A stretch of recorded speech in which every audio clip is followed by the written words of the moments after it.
Break के बाद एक बार फिर से स्वागत।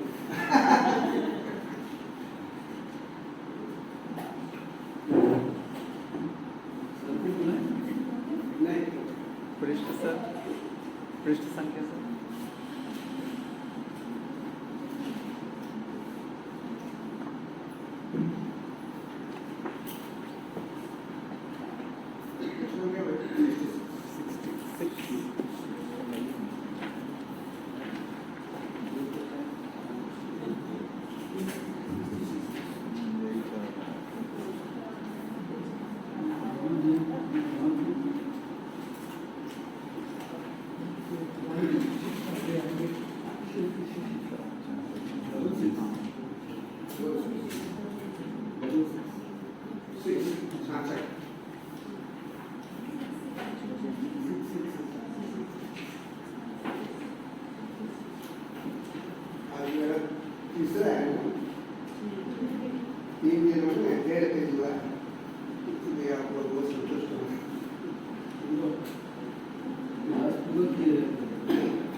तो आए थे शुक्ला जी, वो कोर्स कंप्लीट नहीं कर पाए।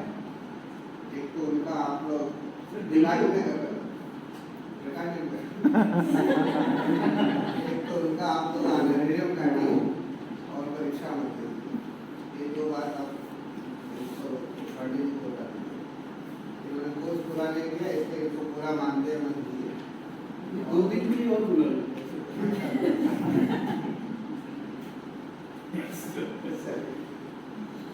सदाशिव समारंभां शंकराचार्य मध्यमां अस्मदाचार्य पर्यन्तां वन्दे गुरुपरम्परां।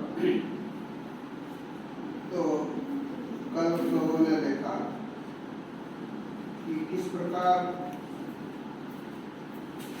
प्रत्यक्ष, अनुमान और आगम ये सभी अद्वैत का प्रतिपादन करते हैं। अतः द्वैत ग्राहक जो भी ज्ञान होगा वो प्रमाण नहीं हो सकता है। उसके बाद दूसरी कोटि हुई थी कि अद्वैत के प्रतिपादक शास्त्र व्यर्थ होंगे। अगर वो अद्वैत विद्या स्वरूप है तो उसका प्रतिपादन करने वाले शास्त्र व्यर्थ होंगे, क्योंकि हम प्रतिपादन कोई कार्य हम इसलिए करते हैं किसी प्राप्तव्य की प्राप्ति हो अथवा आतव्य की हानि हो। अद्वैत तत्व न प्राप्तव्य है न हातव्य, क्योंकि वो निर्विशेष है, निर्गुण निराकार है, जिसमें का कोई आकार न हो, कुछ गुण न हो, उसे हम प्राप्त भी नहीं कर सकते, छोड़ भी नहीं सकते। इसलिए शास्त्र व्यक्त होगा। यदि वो अविद्या स्वरूप है तो मिथ्या होगा, क्योंकि अविद्या मिथ्या है। इसके बाद सिद्धांत बता दिया कि वो विद्या स्वरूप भी है, लेकिन उसके प्रतिपादन शास्त्र अथवा अनुष्ठान व्यक्त क्यों नहीं है, क्योंकि उन अनुष्ठानों का, उन शास्त्रों का फल अविद्या की निवृत्ति है। जिस अविद्या से आत्म तत्व आवृत था, उसका प्रकाश नहीं हो पा रहा था, उस अविद्या की निवृत्ति इन शास्त्रों से और अनुष्ठानों से होती है। इसलिए ये शास्त्र है। अब इसके बाद एक नई इसको कोटि शब्द सुना है किसने? कोटि मतलब आर्गुमेंट, एक नया आर्गुमेंट दे रहा है।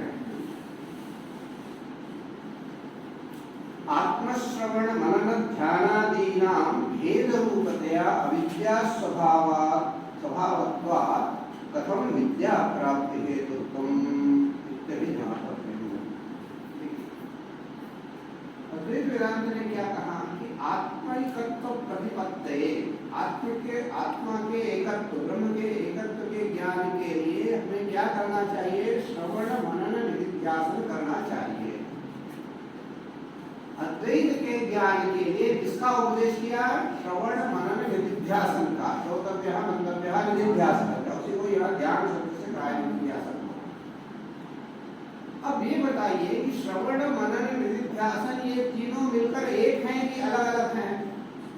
ये तो पृथक पृथक है। श्रवण अलग क्रिया है, मनन अलग क्रिया है, ध्यान अलग क्रिया है।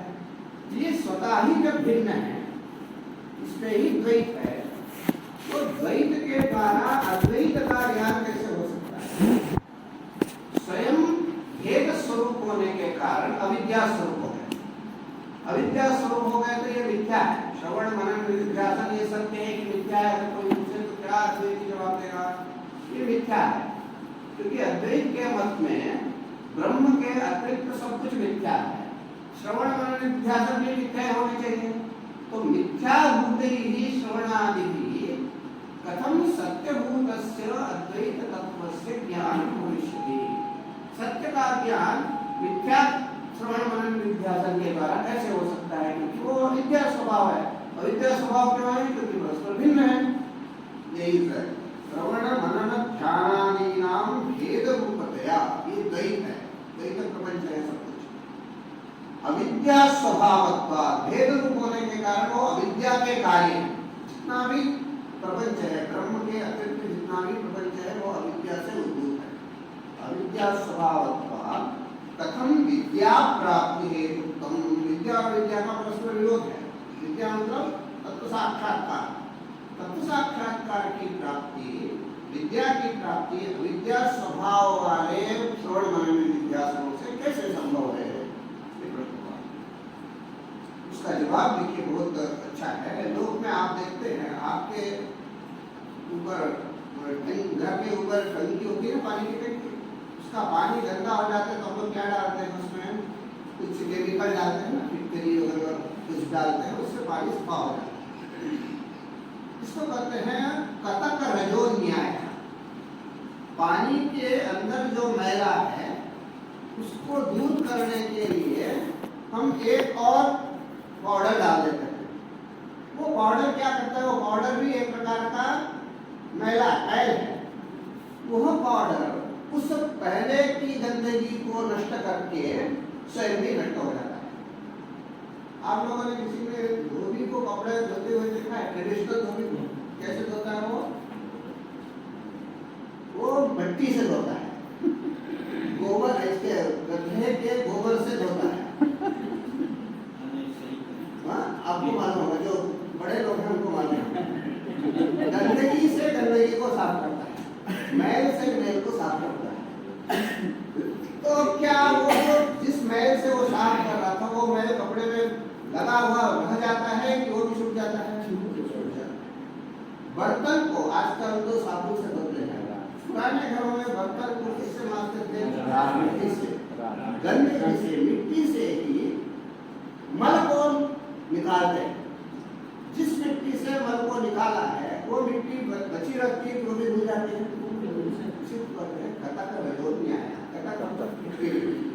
फिटकिरी कतकम जले निक्षिप्तम रजः नाशयत स्वयं अपि नश्यति। पानी में रखे हुए गिरे हुए मल को साफ करके स्वयं भी वो नष्ट हो जाती है, वो उसके अंदर बनी नहीं रहती है। इसको कहते हैं कतक रजो न्याय। इसी को इसमें लिखा है यथैव हि रज संपर्क कंशोदके, रज के मिट्टी के संपर्क से जो पानी कलुषित हो गया है, उदक मतलब जल, रज संपर्क कलुषोदके द्रव्य विशेष चूर्णम, फिटकिरी का पाउडर, द्रव्य विशेष चूर्णम रज प्रक्षिप्तम रजोन्तराणि प्रशमयत् स्वयं प्रशम्यमानं स्वच्छां स्वरूपां उपस्थापयति। जल को स्वच्छ करता है। कैसे? उस गंदगी को दूर करके स्वयं भी, अगर वहाँ वो चूर्ण बना रहे, बचा रहे, तो पानी साफ नहीं रहेगा ना, तो स्वयं भी नष्ट हो जाती है और दूसरे गंदगी को भी नष्ट करती है। यथा वहाँ दूसरा उदाहरण, एक आप लोग सुने ना, जहर का जहर काट होता है, विषस्य विषमोषणम। किसी को विष हो तो विष का इंजेक्शन देते हैं, कांटे से कांटा निकालना, इसी को यथा वा विषम विषांतरम शमयति स्वयं शाम्यति। देखो, विष किसी को सर्पदंश हुआ है तो विष का इंजेक्शन देते हैं। अब उस विष के इंजेक्शन में पड़ा हुआ जो विष है उसने पुराने विष को तो नष्ट कर दिया, अगर स्वयं उसमें बना रहे तो आदमी बचेगा। तो विषांतरम प्रशमयत स्वयं अपनी शाम्यति, स्वयं भी वो शामित हो जाता है। एवं आत्मश्रवणादि भेदाभिनिवेशोच्छेदात् स्वगते विभेदे समुच्छिन्ने। उसी तरह से श्रवण मनन निध्यासन स्वयं भेद रूप है। वो श्रवण मनन निध्यासन का काम क्या है? प्रपंच में जितने भेद हैं, जितना द्वैत है, उसका शमन कर दिया और अब स्वगत भेद का भी शमन कर दिया।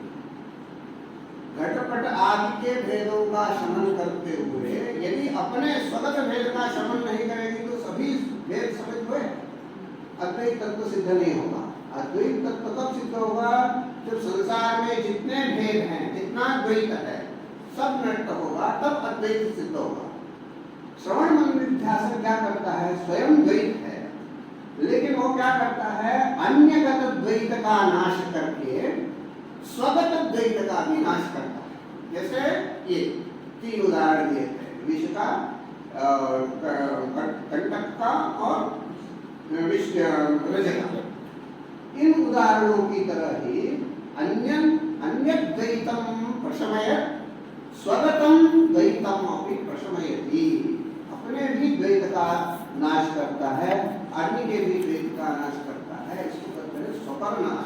बोले अन्य का नाश करके स्व का भी नाश कर देना, वो बचा नहीं रहता है। तस्मात् ऐसा हो जाने के बाद क्या होता है? संसारी स्वरूपे संसारी समवतिष्ठते। क्या बच जाता है? जब द्वैत तत्व सब खत्म हो गया तो आत्म स्वरूप मात्र बचता है। आत्मा का केवल स्वरूप बचता है, उसी में संसार ही बना रहता है। जीव तत्व मात्र बचता है। तो सारा द्वैत प्रपंच किससे नष्ट हुआ?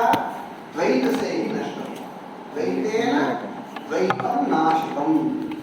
क्योंकि अद्वैत के द्वारा द्वैत का नाश नहीं हो सकता है। नाश करने के लिए जो भी उपाय रहेंगे वो एक हमारे सांसारिक उपाय होंगे, लौकिक उपाय होंगे, कोई भी अलौकिक उपाय नहीं हो सकते। लौकिक उपाय सभी द्वैत। तस्मात् क्या निकल गया कि आत्मश्रवणादि भेदाभिनिवेशोच्छेदा।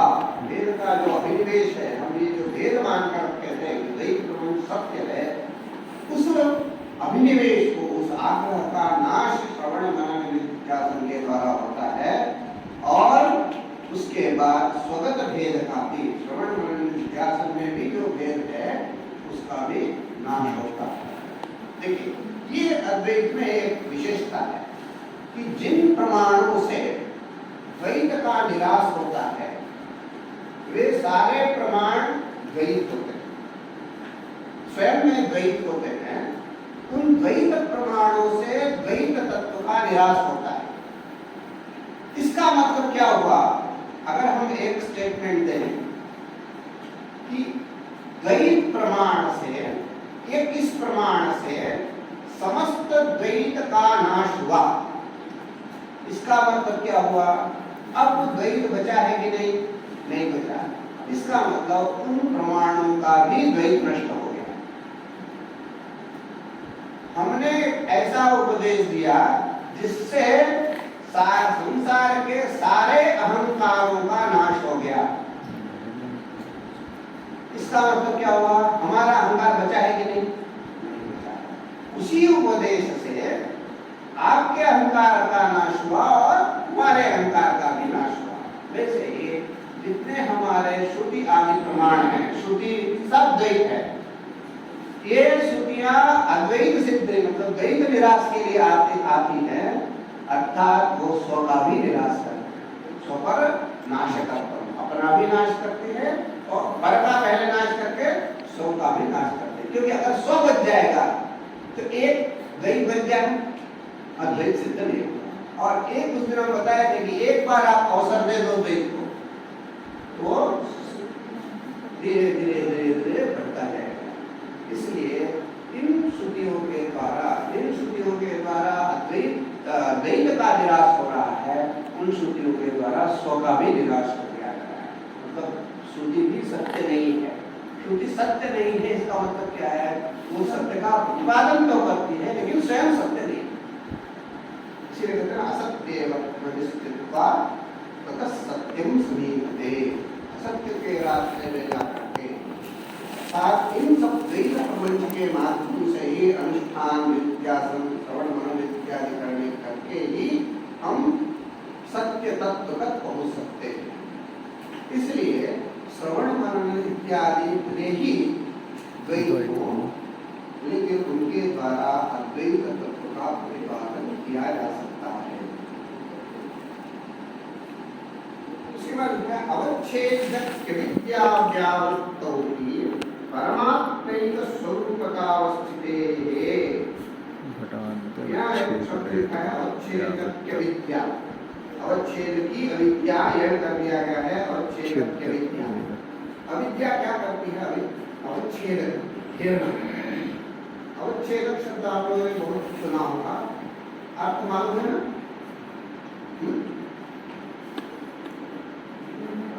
घेरने वाला। आप लोग बहुत लोग ने घर पर छत बनाई होगी ना, छत बनाते हैं, उसको लोग पकाने के लिए पानी डालते हैं। पानी डालते हैं, उसके बाद क्या कर देते हैं? चारों तरफ से मेड़ लगा देते हैं, मिट्टी की या किसी चीज की। क्यों लगाते हैं? रोकने का, अवच्छेदक। वह घर न चले जाए, उसको बताते हैं तुमको यही रहना है। इस बोतल में पानी है, बोतल में होता तो क्या होता? पानी यहाँ के जगह वहां भी जाता, वहां भी जाता, और बोतल और मेड़ ये सब अवच्छेदक का काम करते हैं। बताते हैं कि तुमको यही रहना है, इसके अतिरिक्त नहीं जाना है। इसके काम है अवच्छेदक का। बहुत लोग डरते हैं कि नहीं, एक लोग अवच्छेदक करते हैं। अवच्छेदक कुछ नहीं है। बताया जाता है कि तुम बस इतने स्थान पर रहो, तुम्हारी सीमा इतने, इसके बाहर नहीं जाना है। घटत्वावच्छिन्न, तो घट जहाँ है, घटत जहाँ है वहीं तुमको रहना है, इससे अतिरिक्त नहीं जाना है। वही अवच्छेद की अविद्या आवर्त है। अवच्छेद का दूसरा अर्थ होता है आवरण करने वाला, घेरने वाला। अविद्या क्या करती है? आत्म तत्व का आवरण करती है, घेर देती है। उससे आत्म तत्व प्रकाश, जो उसका स्वभाव प्रकाश होने वाला है, वो अप्रकाश नहीं होता है। इसमें अवच्छेद की शब्द का प्रयोग किया है। थोड़ा संस्कृत भाषा की दृष्टि से इसमें हमको हमारी असहमति है, लेकिन क्योंकि बड़ा शास्त्र है, व्याकरण शास्त्र, और बड़े विद्वान हैं, इनको नहीं कुछ करना है। हो सकता है कोई सूत्र व्यवस्था हो। अवच्छेदिका होना चाहिए था, बालिका आदि की तरह अवच्छेदिका होना चाहिए था। अवच्छेदिक का अविद्या को ऐसा होना चाहिए था, लेकिन अवच्छेदकी, इसको नीश प्रत्यय बोलते हैं। एक ताप है और एक नीश है। स्त्रीत्व विवक्षा में किसी शब्द को स्त्रीलिंग में परिवर्तित करना हो तो दो प्रत्यय, नीश और ताप। तो यहाँ ताप होना चाहिए ऐसा हमको लगता है, लेकिन शास्त्रकार हैं, बड़े विद्वान हैं, उन्होंने नीश किया है। हो सकता है कोई विधान हो, उससे शब्द शुद्धि की तरफ देखना नहीं है। अवच्छेद जो अवच्छेदिका जो अविद्या है, उसकी निवृत्ति हो जाती है जिससे श्रवण मनन इत्यादि जो शास्त्र है, जिन शास्त्रों का फल अंत्यावृत्ति बताई है, उन शास्त्रों के अनुष्ठान से अवच्छेद की पूर्ण अविद्या की निवृत्ति हो जाती है। इसके बाद क्या होता है? परमात्म स्वरूपता फिर क्या बचता है? जब तक अवच्छेदक अविद्या का आवरण है, तब तक ये संसार है। परमात्मा भी है, ये वेदन भी है, पुस्तक भी है, हम भी है, आप भी। जैसे ही वो आवरण भंग होता है, एकमात्र परमात्मा बच जाता है। परमात्मा का भी स्वरूप मात्र बचता है। देखिए, वस्तु के दो रूप एक स्वरूप, एक धर्म रूप। उसका कुछ धर्म जैसे हमारा अध्यापकत्व धर्म, पुत्रत्व धर्म, पितृत्व धर्म, और एक हमारा स्वरूप अपना आत्म स्वरूप है। ये जो आवरण है, ये जो अन्य जो धर्म आते हैं, अध्यापकत्व, किन्हीं किन्हीं कारणों से आते हैं। अगर हमको बीएचयू में नौकरी नहीं मिली होती तो अध्यापकत्व आता, हम उत्पन्न ही नहीं हुए होते तो पुत्रत्व नहीं आता, हमको पुत्र नहीं होता तो पितृत्व नहीं आता, हमारी शादी नहीं होती तो पतित्व नहीं आता। ये किन्हीं किन्हीं कारणों से आता है। तेषां तेषां कारणानां अभावे ते धर्माः न भवन्ति। वे कारण न हो तो वे सब धर्म नहीं रहते। लेकिन एक स्वरूप जो है, आत्मा का जो स्वरूप है, वो स्वाभाविक होता है। एक उदाहरण बता सकते हैं। हम जिस दिन पैदा हुए उसी दिन से हमारे में मनुष्यत्व है। मनुष्यत्व हमारा स्वाभाविक धर्म है। अब कुछ धर्म आगंतुक होते हैं, किसी किसी कारण से आते हैं। हमारा स्कूल में एडमिशन हुआ, छात्रत्व एक धर्म नहीं होता तो छात्रत्व के मनुष्यत्व बना रहता। हमें नौकरी मिल गई, अध्यापकत्व आ गया, शादी हो गई, पतित्व आ गया, बेटा हो गया, पितृत्व आ गया। ये सब धर्म आगंतुक धर्म माने जाते हैं। ये सब आगंतुक धर्म जिन जिन कारणों से आते हैं, अगर वो कारण न रहे तो वे धर्म भी नहीं है। जो स्वाभाविक धर्म हमारा मनुष्यता है वो तो स्थिर है। इसी तरह से परमात्मा का जो स्वरूप मात्र है, तदतिरिक्त उससे भिन्न जितने भी प्रकार, आकार, प्रकार, धर्म दिख रहे हैं वे सब आगंतुक है, अविद्या के कारण है। अविद्या की निवृत्ति होते ही केवल स्वरूप मात्र बच जाता है। स्वरूप मात्र अवशिष्यते। अब देखिए उदाहरण के लिए हमने बहुत अच्छा उदाहरण दिया है। घटावच्छेदक भेदव्यावृत्तो व्योम शुद्धाकाशवत्। हम इस पर आगे चलते हैं, लौकिक उदाहरण से। जैसे गंगा जी बहुत बड़ी है, हम भी एक लोटा पानी निकाले, आप भी निकाले, ये भी निकाले, तो जितने लोटे में पानी था वो भिन्न भिन्न है ना। ये लोटा जल, वो चांदी का लोटा जल, सोने का लोटा जल, पीले का लोटा, और फिर उन्हीं सबको फिर पानी में डाल दिया। अब वो लोटा जल नहीं बचा, फिर वो क्या हो गया? गंगा जल हो गया। ये आवरण के कारण, लोटा रूपी आवरण के कारण जलों में जो पहला महाजल था, उन्हीं जलों में पहले थोड़े थोड़े थोड़े भेद होते हैं। उन लोटा रूपी आवरणों के निवृत्त होते ही वो महाजल के हो गया। वैसे ये कह रहे हैं घटावच्छेदक भेद व्यावृत्तो व्योम शुद्धाकाशवत्। आकाश एक है, संपूर्ण देश, संपूर्ण विश्व में आकाश एक है। लेकिन हम लोग कहते हैं इस कमरे का आकाश, घट का आकाश, पट का आकाश, उस कमरे का आकाश। ये क्यों कहते हैं? अवच्छेदकों के कारण। ये कमरा टूट कर गिर जाए तो ये आकाश वो आकाश एक हो जाएगा। अभी हम लोग कहते थे ये आकाश और वो आकाश भिन्न है। क्यों कहते थे? आकाश में शुरू भेद नहीं है, कमरे में भिन्न होने के कारण, ये दीवार की इसके कारण ये आकाश और वो आकाश हम भिन्न मानते थे। जैसे ही यह दीवार जुड़ गई दोनों एक हो जाते। तद्वत ये जो हमें सारा प्रपंच दिख रहा था, आकाश भी है, पृथ्वी है, जल है, तेज है, वायु है, ये सब अविद्या रूपी तत्त आवरणों के द्वारा ये भेद दिखाई दे रहे। आवरण निवृत्त हो गए, लोटा टूट गया, सब जल उसी में मिल जाता है। इसी तरह से आवरण निवृत्त हो केवल परमात्मा तत्व अवशिष्यते। परमात्मा, परमात्मा रूपी तत्व, स्वरूप तत्व ही बचा रहता है। और यही वेदांत का उद्देश्य है।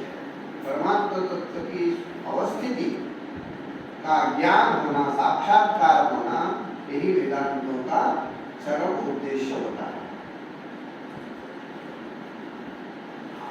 एक और बात देखिए, ये व्यक्ति सुखी है, आप दुखी हैं, वो सुखी है, ये दुखी है, ये बद्ध है, ये मुक्त है, ऐसा लोग व्यवस्था अद्वैत होता, हम और आनंद एक ही होते, तो हम सुखी होते, वो भी सुखी होते। एक सुखी है, एक दुखी है, ये क्या सिद्ध करता है कि कम से कम दो व्यक्तित्व है ना। तो सुखित्व दुखित्वादिना जीवानाम परस्परम भेदः। एक व्यक्ति सुखी है, एक दुखी है, एक बद्ध है, एक मुक्त है, किसी को कम सुख है, किसी को अधिक सुख है। ये जो भेद दिख रहे हैं, इससे क्या सिद्ध हो रहा है? द्वैत। अनेक लोग हैं, यदि अनेक लोग न होते तो एक प्रकरण आया है अद्वैत में, एक जीववाद है। वो एक अद्वैतियों का परम सिद्धांत माना गया है कि जैसे नैयायिकों ने कहा कि नाना जीव है, जितने शरीर हैं उतने जीवात्मा है, जितने मन है उतने जीवात्मा है। लेकिन अद्वैत कहते हैं नहीं, सभी शरीरों में एक ही जीवात्मा है। ठीक है, वो परम सिद्धांत है, उसी पर आक्षेप भी हो रहा है। वहां तक ले जाकर के आक्षेप किया जा रहा है कि अगर एक ही आत्मा है तो आपकी ये जो लौकिक व्यवस्था, बंध मोक्ष व्यवस्था, सुखित्व दुखित्व की व्यवस्था, ये व्यवस्था ही विच्छिन्न हो जाएगी। वहां एक वाक्य है, एकस्मिन् मुक्ते सर्वे मुक्ताः भवेयुः।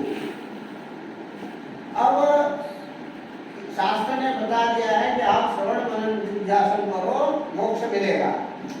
हम वेट कर रहे हैं कि ये व्यक्ति श्रवण मनन निधिध्यासन कर रहा है, ये मुक्त हुआ तो हम वही जाएंगे, क्योंकि फिर हम लोग ये तो बिना नहीं है ना, हम क्यों करें?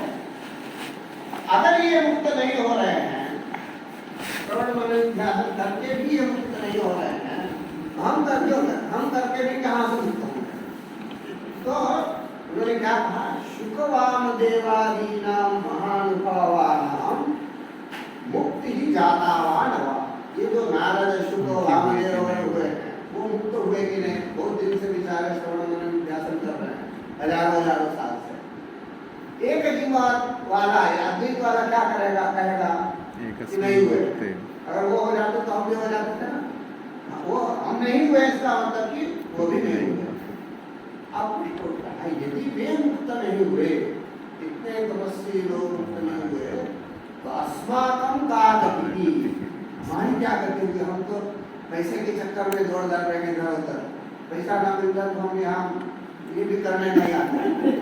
तो तेषां महानुभाव शब्द का है, तेषां महानुभावानां मुक्तिर्नासीति अस्माकं का गति? जब प्रश्न किया, उसका जवाब मार्मिक दिया है, वो इससे संबंधित नहीं, लेकिन हम बता देते हैं। उन्होंने कहा शास्त्र प्रामाण्य श्रद्धावान लब्धे ज्ञान होता है ना। यदि आपको श्रद्धा है, शास्त्र के पर प्रामाण्य निश्चय है, आप ये मानते हैं कि शास्त्र जो कहता है वो सही है, तो विश्वास करो एक दिन मुक्ति अवश्य होगी। एक दिन सब मतलब सब एक मुक्त हो ही जाएगा।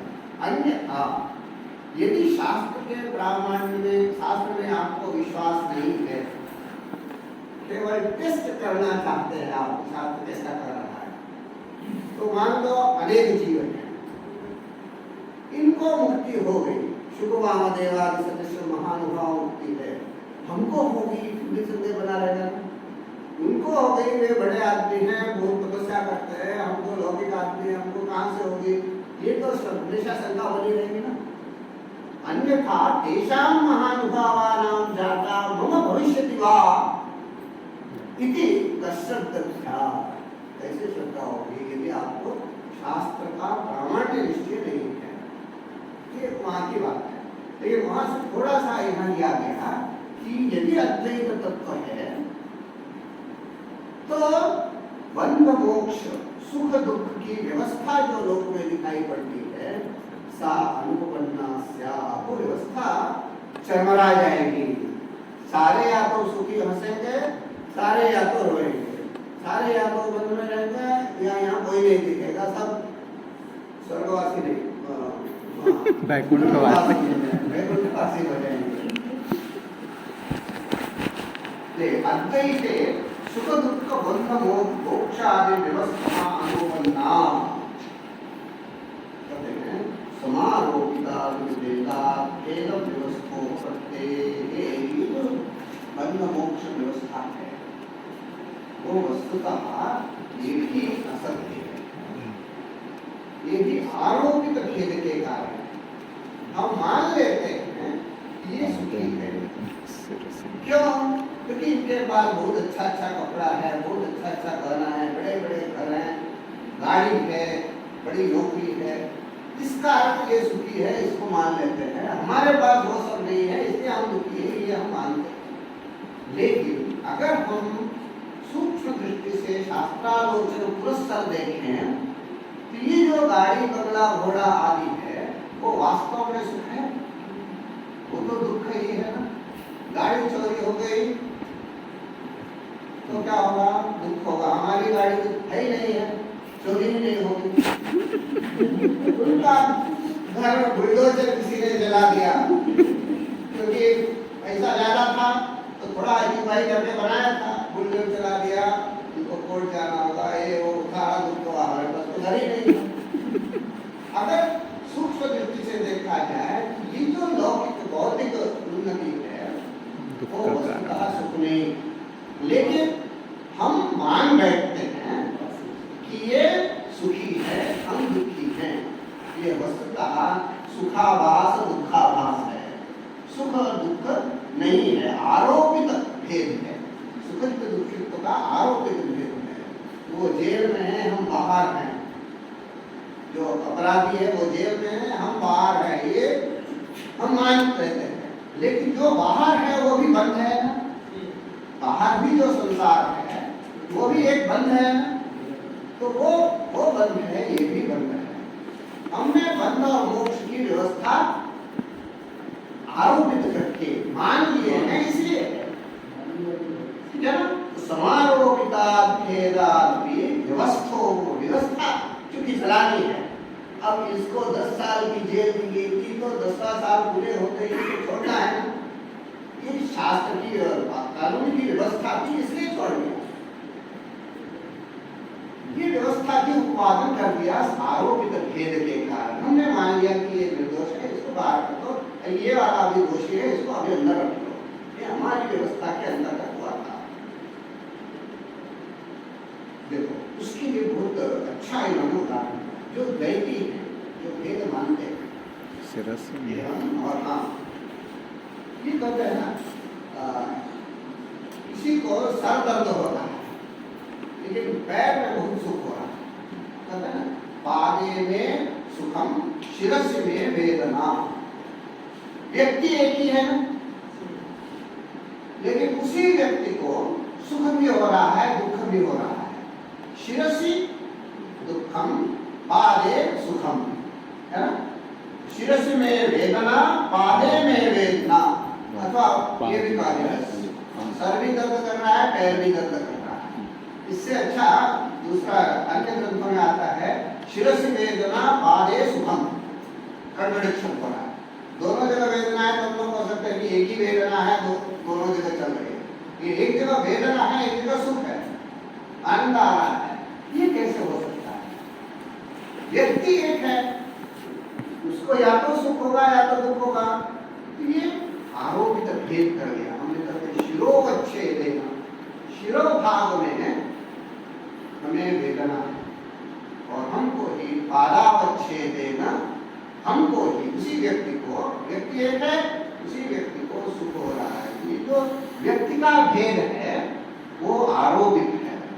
हमने मान लिया कि शिर में हम पृथक हैं, पाद में हम पृथक हैं। ये वस्तुतः जो हम शिर में हैं वही पाद में है। यदि शिर में सुख हो रहा है तो हमको किसको सुख हो रहा है? सिर को नहीं होता है ना, आत्मा को सुख होता है। यदि हमारे पाद में दुख होता है तो आत्मा को होता है, पाद को नहीं होता है।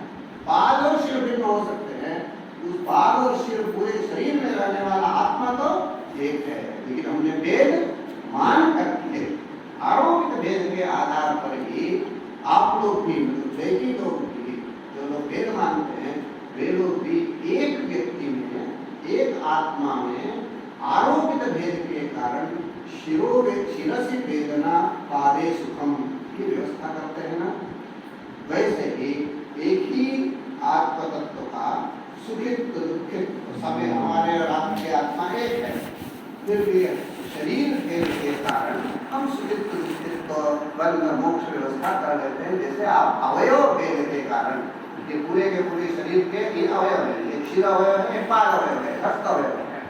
इन अवयवों के भेद से कारण हम शरीर का या आत्मा का भेद मान करके सुख दुख वेदना और सुख की व्यवस्था जिस तरह से आप लोग करते हो, वैसे ही अद्वैती भी आरोपित भेद मिथ्या भेद के कारण, जैसे ये भी मिथ्या भेद है ना, आत्मा ये हमारा आत्मा, इस पैर का आत्मा और सिर का आत्मा अलग तो नहीं है ना, फिर भी हम मिथ्या भेद के कारण जैसे सुख और वेदना का उपादन करते हैं, वैसे ही मिथ्या भेद के कारण एक जीवात्मा एक आत्मा में भी, अद्वैत आत्मा में भी हम बंध और मोक्ष की व्यवस्था कर सकते हैं।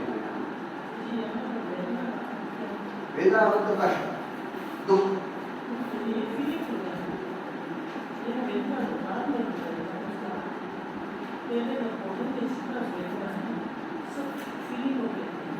ये भी फीलिंग है, सुख दुख ये सब आंतरिक चीज है, हम चर्चा करते हैं आभ्यंतर चीज है। और वो फीलिंग मतलब क्या होता है, फीलिंग ऑफ वेदना, बोले वेदना एक दुख है जिसकी फीलिंग हमें होती है, ठीक है ना। ये 2 चीज है, वेदना दुख, दुख का ज्ञान, सुख, सुख का ज्ञान। सुख हमको भी है, आपको भी है, हमारे सुख का ज्ञान हमको है, आपके सुख का और दुख का ज्ञान हमको नहीं है। आपके सुख का और दुख का ज्ञान आपको हो सकता है। पहले दिन हम चर्चा किए थे ना, हम उसका अनुमान करते हैं, आपकी दुख की प्रसन्नता और दुख के मालिन्य को देखकर आपके सुख का हम ज्ञान कर पाते हैं, अनुमान कर पाते हैं, लेकिन वो प्रत्यक्ष हमें नहीं होता। यथा दैहिनां शिरसि वेदना पादे वेदना इत्यात्मनः समारोपित भेद निमित्ता दुखादि व्यवस्था, आत्मा में आरोपित भेद के कारण दुखादि व्यवस्था होती है, वैसे ही आत्मा में आरोपित भेद के कारण हम बंध और मोक्ष की भी व्यवस्था अद्वैत मत में उत्पादन कर सकते हैं। अब एक प्रश्न उठता है, द्वैती क्या करता है? द्वैती में भी जो चारा मतावलंबी द्वैती भी 2 प्रकार है।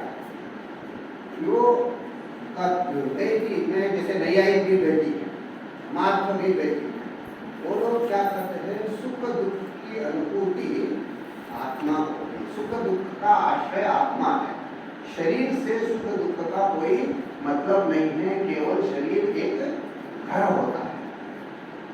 सुख दुख का अनुभव, जैसे हम लोग अपने घर में भोजन करते हैं, वो तृप्ति किसको होती है? हमको होती है। जिस घर में रह करके भोजन करते हैं उस घर को कुछ होता है? उसने तो केवल एक शेल्टर दिया है, बाहर खाना अच्छा नहीं लगता है, यहाँ बैठकर खा लो। इसी तरह से सुख दुख का अनुभव अथवा सुख दुख का साक्षात्कार आत्मा को होता है। लेकिन आत्मा अगर बाहर रहेगा, बिना किसी घर के रहेगा, तो सुख दुख का अनुभव नहीं कर सकता है। इसलिए उसको वहाँ अनुभव करने के लिए एक घर की आवश्यकता है, उसको आयतन करते हैं। वो सुख दुख के साक्षात्कार का आयतन ये शरीर है। शरीर में रह करके ही आत्मा सुख दुख का भोग करता है। शरीर में तो होते ही, जैसे मृत शरीर है, मृत शरीर को रसगुल्ला ला कर दे दो अथवा डंडा से मारो, हम लोग को कष्ट होता है, मुर्दे को भी मार रहा है, लेकिन उसको कुछ पता है? तो शरीरस्य न चैतन्यम मृतेषु व्यभिचारतः, मृत शरीर में कोई चैतन्य नहीं रहता ना, इसलिए शरीर को चेतन नहीं माना जाता। सुख दुख की अनुभूति मृत शरीर को नहीं होती है। मृत शरीर भी यही शरीर है, इसमें केवल प्राण संबंध होने के कारण ये कार्य कर रहा है। जैसे ही प्राण वियोग हुआ, शरीर वही है, लेकिन चेतना खत्म हो जाती है, सुख दुख का अनुभव नहीं करता। और कुछ लोग ऐसा मानते हैं कि शरीर के अतिरिक्त आत्म तत्व कुछ नहीं है। जो कुछ सुख दुख का अनुभव होता है वो शरीर को ही होता है। जैसे चारवाक नैयायिकों से और महात्मों से जो भी द्वैती हैं या सिद्धांती अद्वैती जिससे पूछता है कि आपका आत्मा कहाँ रहता है, नैयायिक अथवा अद्वैती क्या जवाब देता है? हमारा आत्मा विभू है, व्यापक है, सर्वत्र रहता है। लेकिन वह सुख दुख का ज्ञान वो इस शरीर में रह करके ही करता है। ये नैयायिकों का सिद्धांत है अथवा द्वैतियों का सिद्धांत है। इस पर चारवाक पूछता है, यदि आत्मा सुख दुख का आश्रय है तो हम बाहर लाठी भाजी चला रहे, यहाँ कहीं लाठी ला रहे, कोई रोता है? बाहर मिठाई रखते, कोई प्रसन्न होता है? केवल शरीर पर लाठी मारने पर ही हम रोते हैं, मुंह में ही मीठा डालने पर हम प्रसन्न होते हैं। इसका मतलब क्या है? सुख दुख का संबंध शरीर से है, आत्मा से इसका कोई मतलब नहीं। आत्मा से मतलब होता तो आपका आत्मा तो व्यापक है, बाहर आग भी लग जाए कुछ होता है हमको? यह थोड़ा सा भी इफेक्ट हो जाए, सलाई चलाते समय थोड़ा लग जाए तो हम हल्ला करने लगते हैं। इसका मतलब क्या है कि शरीर ही सुख दुख के आश्रय होते हैं। अब पादे में सुखम शिरस्य में वेदना, इसका मतलब क्या है? शरीर के जो ये अवयव है वो प्रत्येक भिन्न है, शिर भिन्न है, पाद भिन्न है।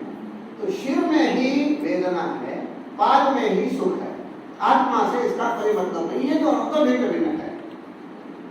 अद्वैती ने आक्षेप किया था ना, आत्मा आपका पूरे शरीर में एक है, फिर भी एक जगह सुख हो रहा है, जगह दुख हो रहा है। वस्तुतः ऐसा नहीं, आत्मा को सुख होता है, दुख होता है। जो सुख दुख होता है वो शरीर को है, शरीर के अवयवों को है, शरीर के अवयव तो तत्व भिन्न है। इसलिए काल्पनिक भेद नहीं है, ये वास्तविक भेद है। शरीर का और पाद है का वास्तविक भेद है। वास्तविक भेद वाले अवयवों को ही सुख दुख की अनुभूति होती है। ऐसा एक प्रश्न किया जा रहा है। पादादीनामेव तद्वेदनाधिकरणत्वात् तेषामेव भेदात् तद्व्यवस्था युज्यते। आप हमारे ऊपर जो आक्षेप कर रहे थे कि द्वैतियों को भी ये काल्पनिक भेद मान कर व्यवस्था करनी है, ऐसा नहीं है। हमारा तो वास्तविक भेद है, सिर भिन्न है, पैर भिन्न है, ये तो सभी मानते हैं, सारे अवयव आपस में भिन्न है। अतः आपका हमारा दृष्टांत दार्शनिक भाव है, ये दृष्टांत ठीक है, आपने ले लिया, इसको कहते हैं विषमो दृष्टांत। आप जो दृष्टांत दे रहे हैं वो मैच नहीं कर रहा है। क्यों मैच नहीं कर रहा है? कि हमारे तो वास्तविक भेद है। ये भी आपका कथन ठीक नहीं है। ये तो तेषाम अज्ञत्वेन भोक्तृत्वायोगा, कहते हैं आपका जो शरीर है, हमारा जो शरीर है वो जड़ है, और जड़ कभी भी भोक्ता नहीं हो सकता है। जड़ को कभी भी भोग करने का सामर्थ्य नहीं है। जैसे ये इसके ऊपर लड्डू रखते हैं, देखिए जड़, और उनको खिलाते तो पसंद हो जाता है। जड़ जो है, जड़ पदार्थ कभी भोक्ता, कर्ता, अनुभविता, भोक्तृत्व, कर्तृत्व, अनुभवित्व, ये सब धर्म चेतन धर्म होते हैं। जड़ में न भोक्तृत्व होता है, न कर्तृत्व होता है, न अनुभवित्व होता है, न स्मर्तृत्व होता है, स्मरण भी नहीं करता है। इसी उसका सबका दृष्टांत हम क्या देते हैं? मृतेषु विचार।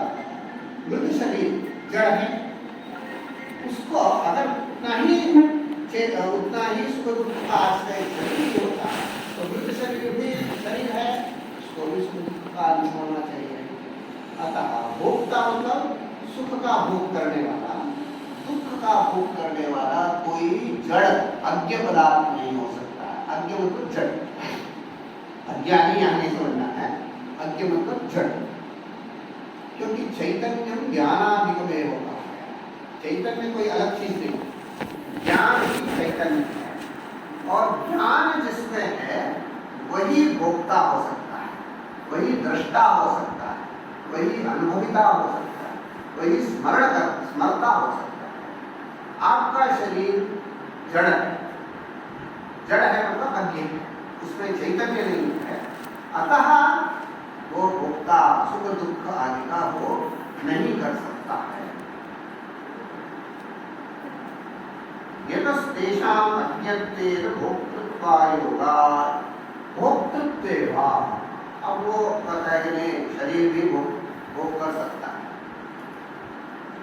कौन कह रहा है? द्वैत, इसका जो अपोनेंट है, द्वैत पक्ष का जो अपोनेंट है, द्वैत मतलब नैयायिक अथवा मध्व। यदि मध्व और नैयायिक ये मान लें कि शरीर भी भोक्ता होता है, शरीर भी भोग कर सकता है का, तो क्या निकलेगा?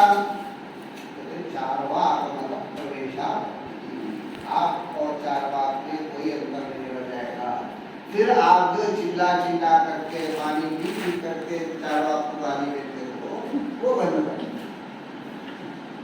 चारवाक की निंदा करते हैं ना, शरीर सर्वे जन्म प्रदेश विचार करके चारवाक का खंडन करते हो, आप फिर चारवाक की बात को स्वीकार कर रहे हो कि शरीर ही भोक्ता होता है। यदि शरीर में भोक्तृत्व मानेंगे, शरीर ही सुख दुख का अनुभव करने वाला मानेंगे, तो चारवाक मतानुसंगता है ना, चारवाक मत का में आप भी प्रविष्ट हो जाएंगे। अतः ये अब यहाँ जाकर के अंतिम स्टेटमेंट दे रहे हैं, तदेवं एकत्वस्य प्रत्यक्षानुमानागम प्रमित रूपत्वात् सिद्धं ब्रह्माद्वैतं तत्त्वम्। अतः जितने भी प्रमाण हैं, प्रत्यक्ष अनुमान और आगम, इन सबसे एकत्व की ही सिद्धि, अद्वैत की ही सिद्धि होती है। अतः ब्रह्माद्वैत तत्व ही वास्तव में तत्व है और उसी का ज्ञान वस्तुतः प्रमाण है। इतना बड़ा विस्तार करके यहाँ शास्त्रकार ने, ग्रंथकार ने ब्रह्माद्वैत तत्व का, अद्वैत मत का उपस्थापन किया। ठीक है, अब कहते हैं अत्र प्रतिविधि प्रतिविधीयते शब्द आता है, इसका मतलब क्या है? हम इसका उत्तर दे रहे हैं। मतलब क्या है? अद्वैत तत्व का निराकरण कर रहे हैं, भेद की सिद्धि करने जा रहे हैं। देखिए, हम पहले ही दिन से ये जो पॉलिटिक्स का चमत्कार है ना, वाद विवाद का चमत्कार है, उसके बारे में बता रहे हैं। जैसे हमारा इंडियन पद्धति, जो भारतीय पद्धति है आर्गुमेंटेशन की, वाद विवाद की जो बात, कभी अवसर मिलेगा तो हम उसका विशेष बताएंगे। वाद विवाद की जो भारतीय पद्धति है, जिसको बाद में चल करके वेस्टर्न लॉजिक, उतना ही नहीं, कंप्यूटेशनल लिंग्विस्टिक में सॉफ्टवेयर डेवलप करने में भी इस पद्धति को उपयोग किया गया। कैसे? आर्गुमेंटेशन करके, आर्गुमेंटेशन करके हम क्या करते हैं? इलिमिनेट करते हैं। मान लीजिए 10 पॉसिबिलिटी है, इसमें भी कई बार आया विकल्प देते हैं, 10 विकल्प है, एक विकल्प को अब तक हमको चुना, क्योंकि 10 विकल्प सही नहीं हो सकते, एक विकल्प को टिक करना है। आप लोग बहुत से लोग प्रतियोगी परीक्षा यूजीसी को देते हैं ना, तो क्या करते हो? 4 क्वेश्चन आते हैं, कौन सही है यह निर्णय करने की एक पद्धति ये भी है, एलिमिनेशन, मेथड ऑफ एलिमिनेशन। ये ए संभव नहीं है because of this reason, B भी नहीं हो सकता है, सी भी नहीं हो सकता है, क्योंकि ऐसा। अब बचा जो है उसको सोचने की आवश्यकता नहीं, क्योंकि इन चारों में से एक सत्य है। अगर चारों गलत है तो क्वेश्चन ही गलत है, क्वेश्चन इनवैलिड हो जाएगा। अब 3 पर अगर हम शर्मी का पाठ कर लेते हैं तो चौथा अपने आप सत्य हो जाता है।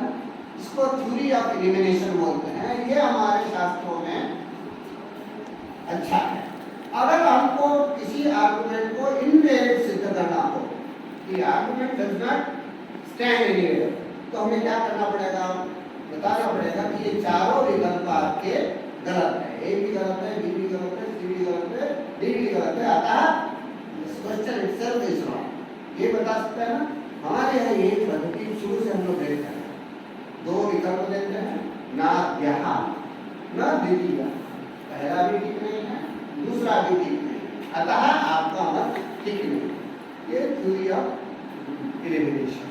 और ये आर्गुमेंट की जो पद्धति है वो उत्तर, इसको शुरू किया में इसका जो फाउंडर है वो गंगेश उपाध्याय है, जिन्होंने इसको स्ट्रांगली रखा। पहले नहीं था, ऐसा नहीं है, ये उत्तर प्रत्युत्तर की प्रक्रिया वेदों से चली आ रही है, लेकिन उसको एक शास्त्र के रूप में जो प्रस्तुत किया है वो गंगेश उपाध्याय ने शुरू किया, और उतना ज्यादा पावरफुल हुआ कि जिन शास्त्रकारों ने न्याय सिद्धांत का खंडन करना था, उन्होंने भी इन्हीं युक्तियों के आधार पर, इनके द्वारा प्रदर्शित टेक्निक को फॉलो करते हुए इनके मतों का निराश किया। जैसे अनुमान का खंडन करना हो तो अनुमान के द्वारा किया। हमने जो युक्ति बताई हमारे शास्त्रकारों ने, उस युक्ति को बता करके इस युक्ति को प्रतिपादन करने वाले, युक्ति को देने वाले शास्त्र का भी निराकरण। तत्तानि तस्मात् यथावदेव हम खंडन खंड खाद्य करके ग्रंथ है, जिसमें केवल वेदांत का ग्रंथ है, जिसमें केवल खंडन युक्तियां बता रहे हैं, कैसे हाउ टू रिफ्यूट, कैसे हम दूसरे के युक्तियों का खंडन कर सकते हैं। बहुत ही ब्यूटीफुल, बहुत उत्कृष्ट ग्रंथ है। उसमें एक उनसे पूछा किसी ने, आप ये क्या कर रहे हो, आपको क्या मिलना है इससे? उन्होंने कहा कि हम ये जो बता रहे हैं वे सारी खंडन युक्तियां अखंडनीय है, ऐसा नहीं।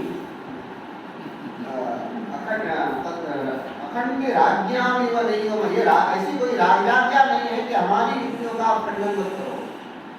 तत्तानि तस्मान् यथावदेव सैद्धांतिके इत्यर्थि, हमारे मत, हमने जो मत दिए हैं हमारे आचार्य ने, उन पर भी आप इसको अप्लाई कर सकते हो।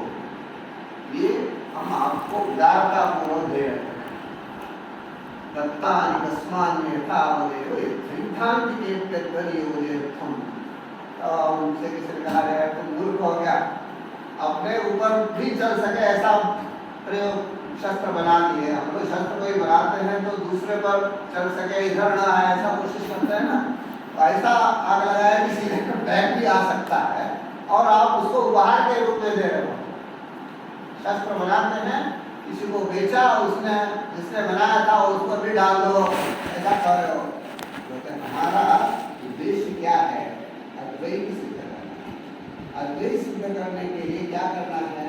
द्वैत का निराश करना। ये जो खंडन मंडन ये सब है ना, ये सब द्वैत है। हम उसको खंडित करने के लिए युक्तियां बनाएं। आप अगर उसके द्वारा हमारी युक्तियों का भी खंडन कर दोगे तो आप हमारा हेल्प कर रहे हो, क्योंकि हमारी जो युक्तियां हैं वो भी द्वैत है ना। अगर उसका हम ही खंडन करें तो बुरा लगेगा हमको, इसलिए आपके माध्यम से खंडन करा करके हम आनंद लेंगे। ये उस समय की ऐसी उदारता। अब उसका निराकरण करते हैं। निराकरण करने के लिए दो परिपथ लिए। एक क्या है? साधक प्रमाण देना।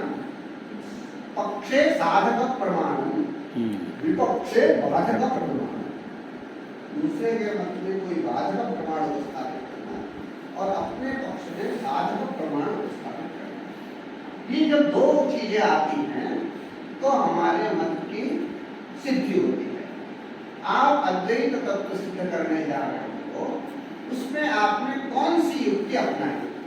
अद्वैत में साधक प्रमाण को स्थापित किया अथवा द्वैत में बाधक प्रमाण को स्थापित करके आप अद्वैत, इसके अलावा कोई रास्ता नहीं है। हम अपने पक्ष का समर्थन करें अथवा दूसरे के पक्ष का निराकरण करें, इसके अलावा सिद्ध करने का कोई साधन नहीं है। आप कौन सा युक्ति अपना रहे हो, दोनों ही संभव नहीं है, इसका मतलब आपका ठीक है। किम भेदस्य प्रमाणबाधितत्वात् अभेदस्साध्यते अभेदे साधक प्रमाण सद्भावात्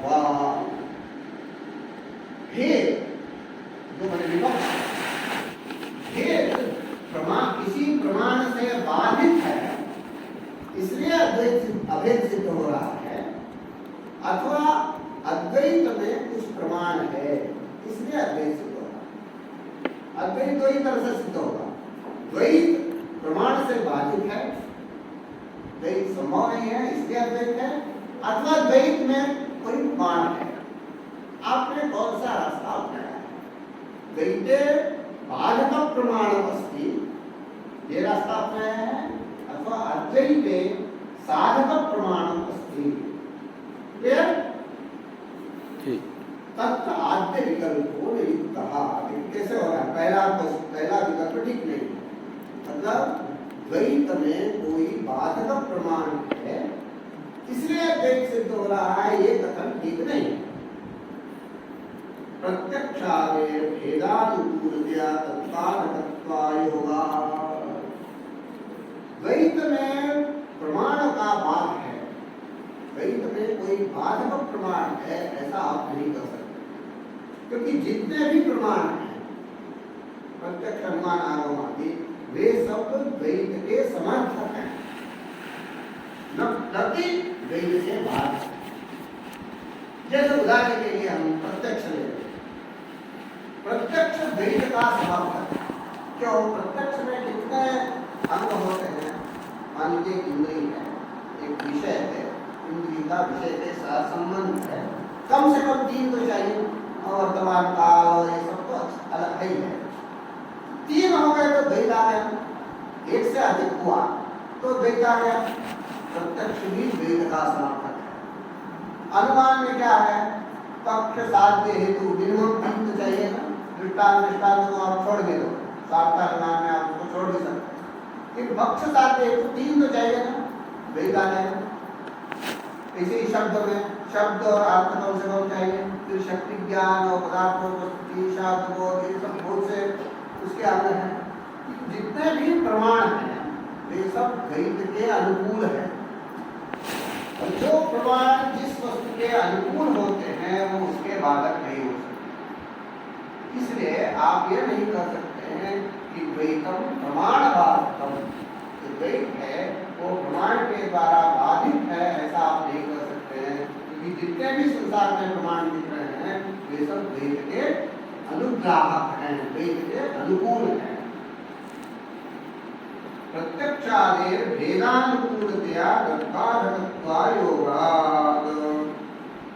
भेदानुकूलतया का अर्थ होता है भेद के ही वो ग्राहक।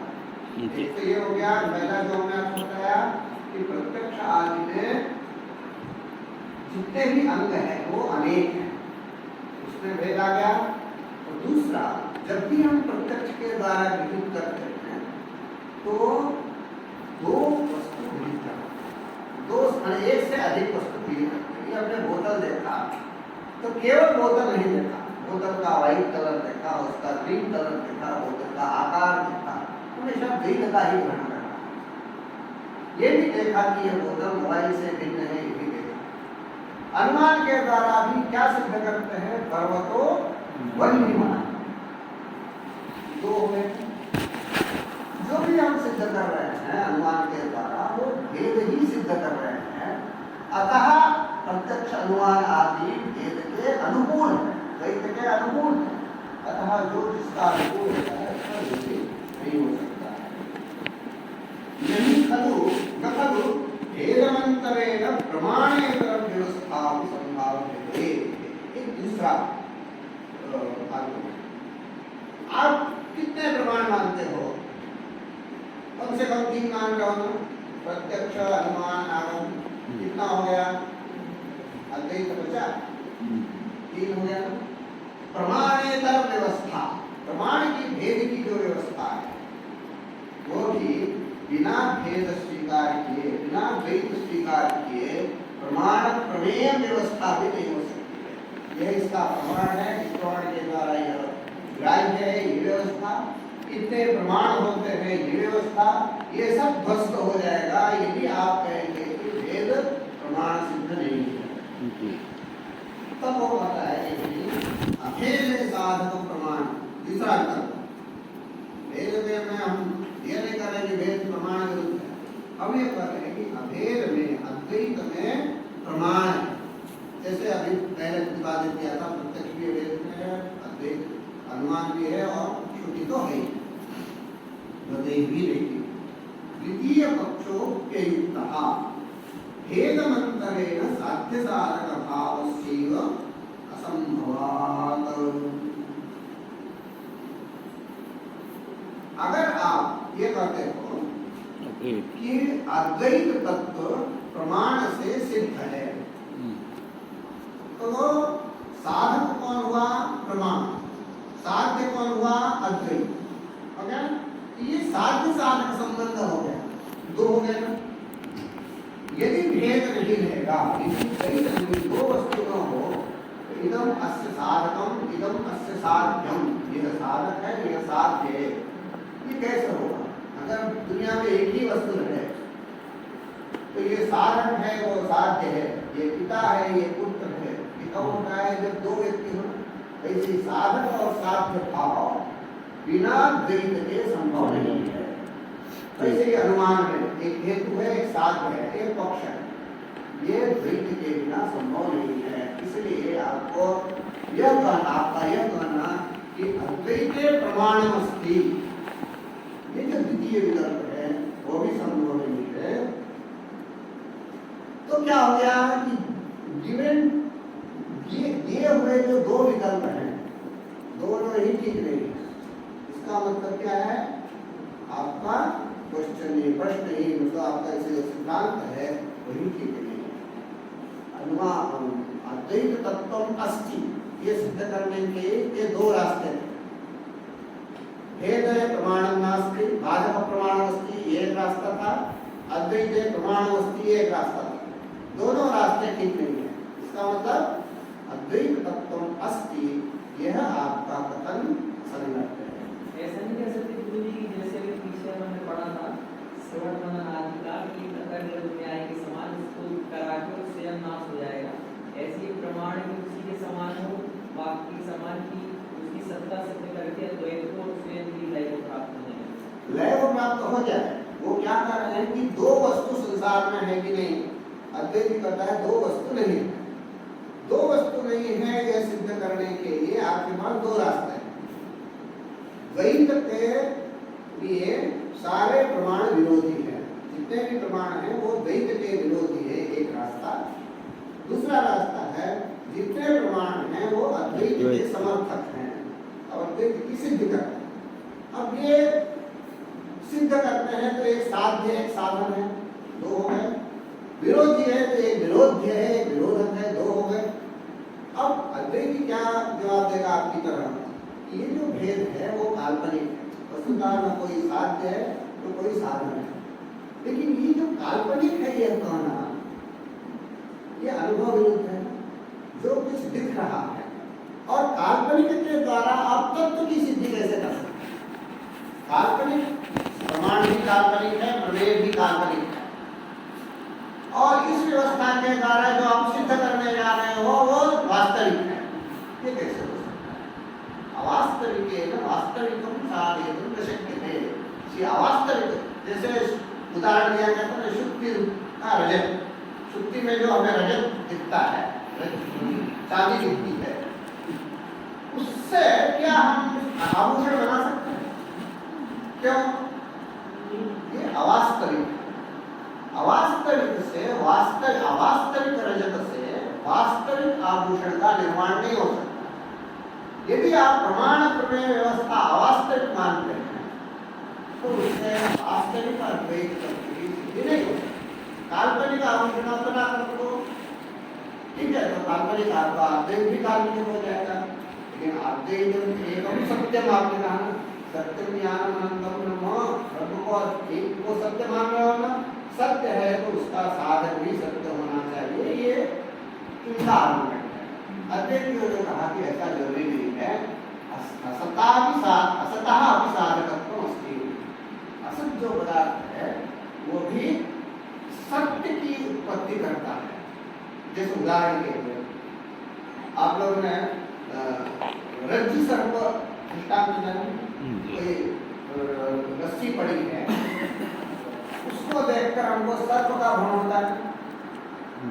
सर्प का भ्रम हुआ है यहाँ तक तो ठीक है, वो सर्प मिथ्या है ये भी सही है, लेकिन उस मिथ्या सर्प के द्वारा जो हमें भय होता है वो सत्य है कि मिथ्या है?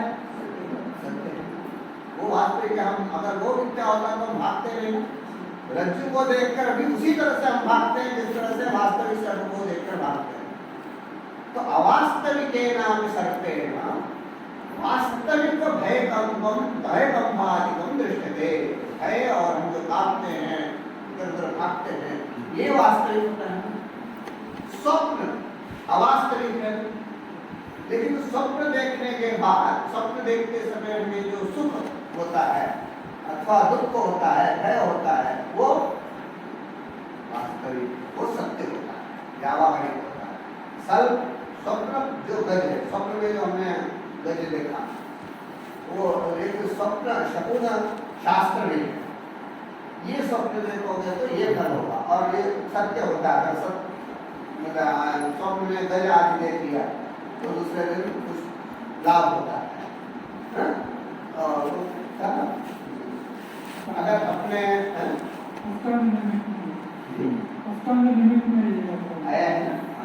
ये शास्त्र है, और कुछ शकुन शास्त्र होते हैं। घर से निकलिए, सामने गाय दिख गई तो जरूर शुभ होगा, हाथी दिख गया तो जरूर शुभ हो गया, कुछ ऐसा दूसरा पदार्थ दिख गया, बिल्ली रास्ता काट गई, पता है वो गड़बड़ हो जाता है। ये सब, लेकिन ये तो व्यावहारिक है। स्वप्न में भी देख करके हमें जो सुख दुख आदि की अनुभूति होती है वो वास्तविक। तो अवास्तविक से वास्तविक नहीं होता है ऐसा नियम नहीं है, ऐसा अद्वैत कहता। लेकिन सामान्यतः ये मानते हैं कि अगर प्रमाण प्रमेय व्यवस्था अवास्तविक है तो उससे सिद्ध होने वाला अद्वैत तत्व वास्तविक नहीं हो सकता है। भेद मंत्रेण साध्य साधक भावस्यैव असंभवा।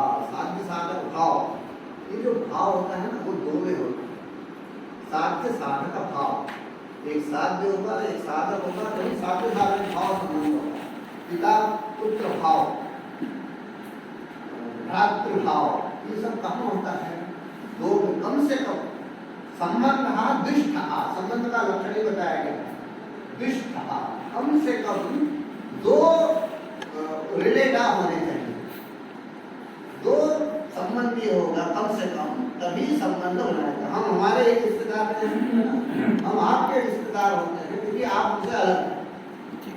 तो साध्य साधक भावस्यैव संभवा न अभेद साधक किंचित प्रमाणमस्ति।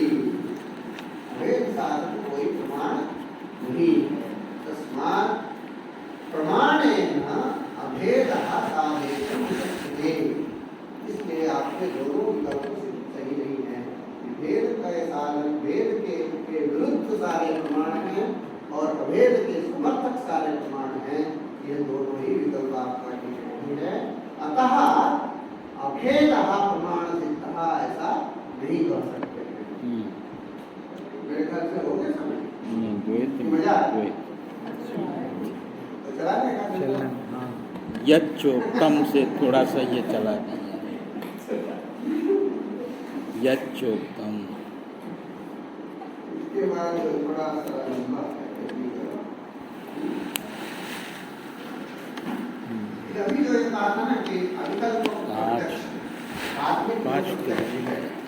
इसके द्वारा एकत्व विद्यते भेदश्च अविद्याकल्पितः।